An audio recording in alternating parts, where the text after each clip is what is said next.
69 vies ont été massacrées pour avoir réclamé leurs droits. Nous sommes le 21 mars 1960 à Sharpeville, en Afrique du Sud. Ce jour-là, des milliers de personnes se sont rassemblées devant un poste de police local pour protester contre les lois de passeport intérieur du régime de l'apartheid en vigueur. La manifestation a dégénéré quand la police a ouvert le feu sur la foule désarmée.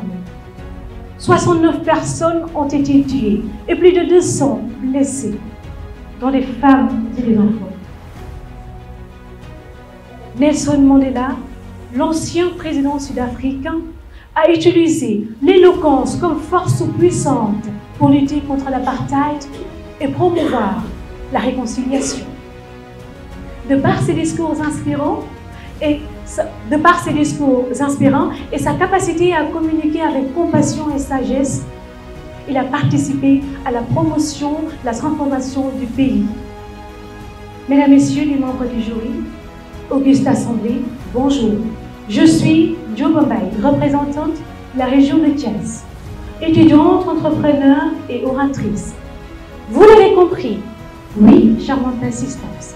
À travers cette histoire du massacre de Sharpeville, vous n'êtes pas sans savoir que l'on veut évoquer l'impact de l'éloquence sur la violence. La véritable éloquence consiste à dire la bonne chose au bon moment pour éviter la violence inutile, disait Ralph Waldo Emerson. L'éloquence se définit comme la capacité de bien parler, d'émouvoir, de persuader. Quant à la violence, elle est le plus ou moins un rapport de force pour contraindre ou résoudre. Leur dénominateur commun est le toucher de l'objectif qu'ils s'étaient fixé. L'éloquence ne se base pas seulement sur le pouvoir de manier une langue. L'éloquence ne se limite pas seulement sur l'art de persuader ou d'étonner. Non. L'éloquence, c'est d'abord le balisement des obstacles pour contraindre une instabilité. Dans son discours, un orateur doit être capable de créer une chaîne de transmission avec son public. Autrement dit, en théorie, il doit laisser sortir des mots forts, captivants, mais pleins d'espoir. L'émotion, la compassion, la compensation, la transition, mais également la situation et la concession doivent être le contenu d'un discours qui vise à gêner la violence, laquelle ne peut être réalisée sans l'éloquence pacifique basée sur la lumière. Oui, mesdames et messieurs, l'éloquence silence bien la violence, dans la mesure où elle permet d'empêcher l'escalade des conflits. Nous pouvons énumérer l'exemple des négociations diplomatiques. Dans les relations, les négociations diplomatiques sont souvent sollicitées par une grande éloquence pour permettre d'atténuer les tensions, mais également d'éviter les sources de conflit. De la Convention internationale des droits de l'homme, de nombreux orateurs ont utilisé l'éloquence pour pouvoir éliminer les violences, mais également promouvoir les droits humains à travers le monde dans la dignité, l'égalité, la justice et la liberté.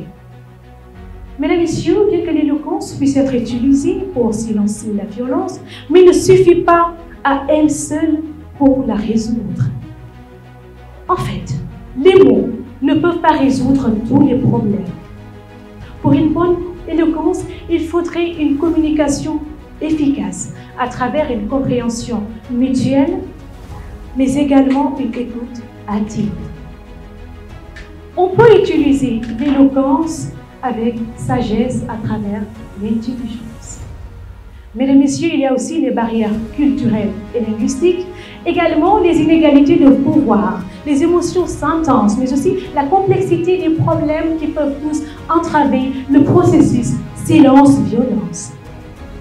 En fin de compte, la véritable éloquence réside dans la capacité de susciter une réflexion critique, de nourrir la bonne action, mais également de développer un dialogue.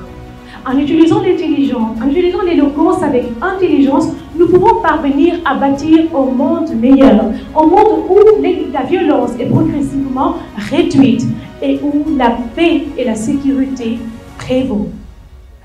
Mesdames, Messieurs, sachons tous qu'en utilisant un mot, nous pouvons blesser. Chaque mot qu'on utilise compte.